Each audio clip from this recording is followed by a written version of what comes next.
अभियान के इस महत्वपूर्ण दौर में दैनिक जागरण ने मुख्यमंत्री श्री धामी से विभिन्न पहलुओं पर बातचीत की।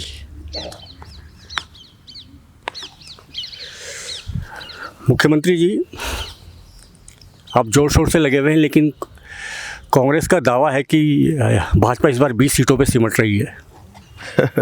हमने नारा दिया है अब की बार 60 पार, तो जितनी सीटें बचेंगी और पार्टियों में बढ़ जाएंगी। आपका विश्वास महत्वपूर्ण है। ये बताइए कि वो कौन से कारक और मुद्दे हैं जो पूरे राज्य में इस चुनाव में प्रभावी होंगे। मसलन उत्तरकाशी में भी वो मुद्दा चलेगा, उधम सिंह नगर में भी चले, ऐसे कौन से मुद्दे हैं?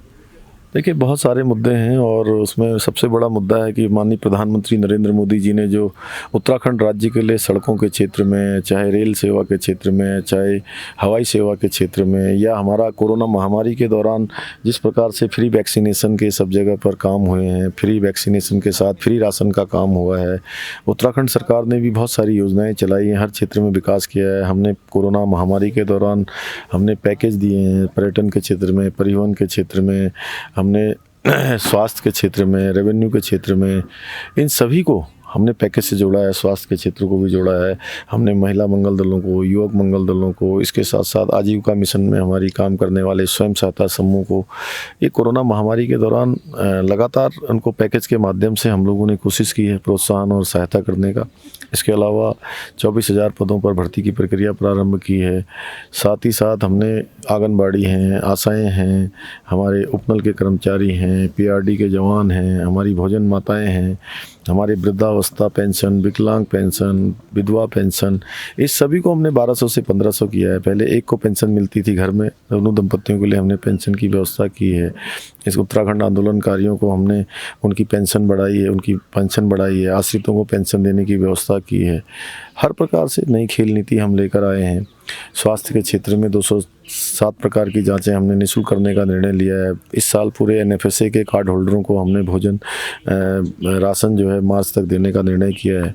ऐसे अनेक कार्य किए हैं। अतिथि शिक्षकों का हमने मानदेय बढ़ाया है, शिक्षा मित्रों का बढ़ाया है। हर क्षेत्र में काम किया है, कोई ऐसा क्षेत्र नहीं है जिस क्षेत्र में हमने सरकारी कर्मचारियों के लिए बहुत सारे रास्ते निकाले हैं। पर्यटन बढ़े, उसके लिए भी हमने जो एविएशन टर्बो फ्यूल है उसके बैट को 18% कम किया है। उद्योग अच्छे लगे हैं, यहाँ पर रेवेन्यू प्राप्त हो, लोगों को संवर्धन हो, उस क्षेत्र में सभी काम हमने किए हैं। इसलिए पूरे राज्य के लिए और पूरे राज्यवासी हमारे भाव को जानते हैं कि हमारे भाव में है कि हम उत्तराखंड राज्य को आगे बढ़ाना चाहते हैं। उसके लिए निश्चित रूप से सभी का हमें आशीर्वाद मिलेगा।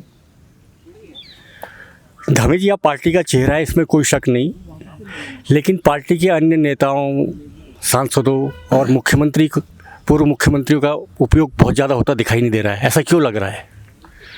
नहीं, अभी चूँकि कोरोना महामारी है, उसमें जो प्रचार के सीमित जो हमारे रास्ते हैं, उन सभी रास्तों से प्रचार हो रहा है। चूँकि पहले की तरह जैसा आम चुनाव होता था वैसा नहीं हो रहा है, लेकिन सारे ही लोग लगे हुए हैं। चाहे सांसद हों, अपने अपने क्षेत्रों में लगे हैं। हमारे जो पूर्व मुख्यमंत्रीगण हैं वो भी अपने अपने क्षेत्रों में लगे हैं। बहुगुणा जी लगे हैं, तीरथ सिंह रावत जी लगे हैं, हमारे त्रिवेंद्र सिंह रावत जी लगे हैं, रमेश पोखरियाल निशंक जी लगातार काम कर रहे हैं। ऐसी कहीं कोई दिक्कत नहीं है। सारी पार्टी एक है और एक होकर माननीय मोदी जी के नेतृत्व में सब लोग चुनाव में लगे हैं।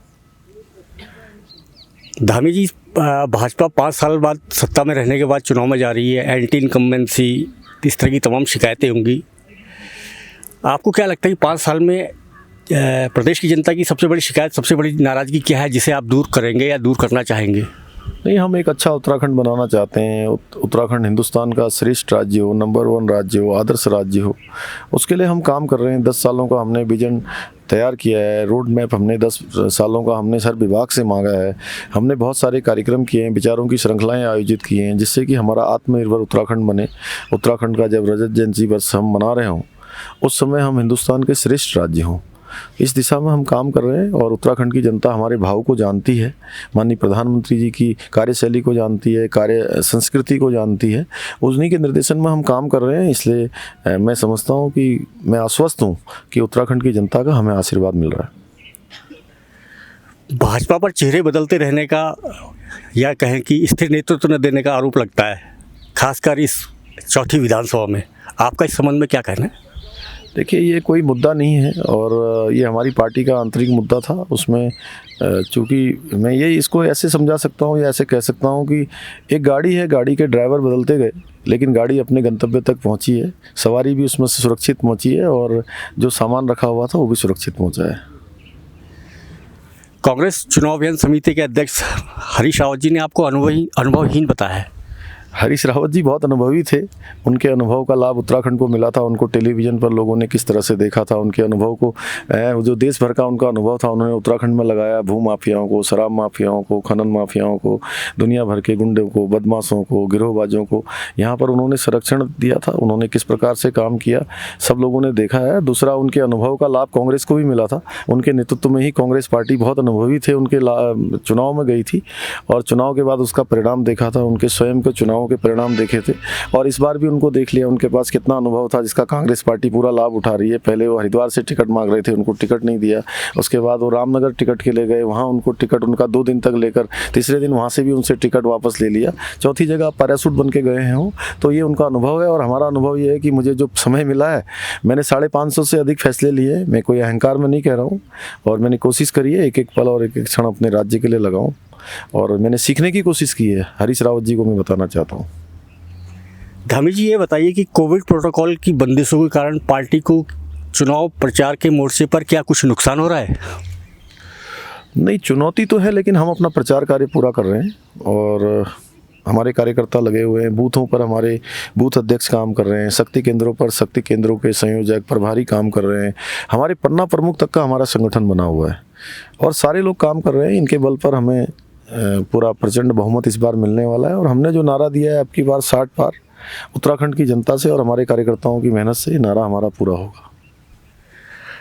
चलिए, अब पिछले दिनों के घटनाक्रम से जुड़ा एक सवाल है। आपको क्या लगता है कि भाजपा ने हरक सिंह रावत जी को जो पार्टी से निष्कासित किया, अगर ये कदम पहले उठा लिया गया होता तो क्या ये बेहतर होता? चलिए, अब तो समय, पार्टी ने जो निर्णय ले लिया उस पर मैं समझता हूँ कि बहुत ज़्यादा कुछ बचा नहीं है। पार्टी 57 विधायकों के साथ इस बार चुनाव में जा रही है। पिछली बार 57 विधायक पार्टी ने जीते थे।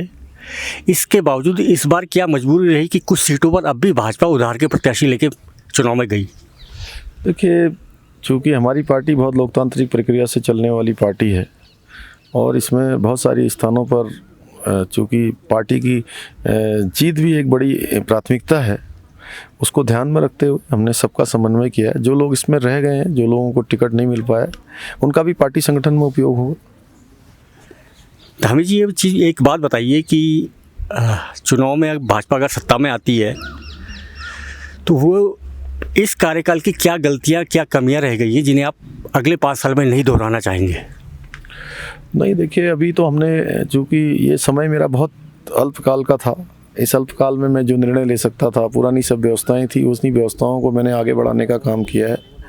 भारतीय जनता पार्टी की सरकार बनेगी तो निश्चित रूप से हमारा जो रोड मैप है अगले 10 सालों के लिए, कैसे हमारी आर्थिकी बढ़े, कैसे हमारे इकोलॉजी का ध्यान रखा जाए, कैसे हमारा पर्यटन बढ़े, हमारा ऊर्जा का क्षेत्र बढ़े, हमारे होम स्टे बढ़े, यहाँ पर नौजवानों को कैसे रोज़गार मिले, हर गांव कैसे रोड से जुड़े, हर गांव में कैसे हमारी इंटरनेट कनेक्टिविटी हो, हमारे जितने भी जो पलायन है वो कैसे रुके, रोज़गार के कैसे नए अवसर आएँ, उद्योग धंधे हमारे कैसे चलें कि जिससे हमको रेवेन्यू की प्राप्ति हो।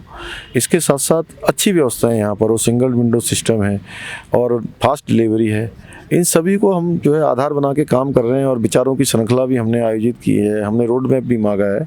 उसके आधार पर है कि हम आत्मनिर्भर उत्तराखंड भी चाहते हैं, तो उसको हम लेकर आगे बढ़ेंगे। धन्यवाद मुख्यमंत्री जी। धन्यवाद।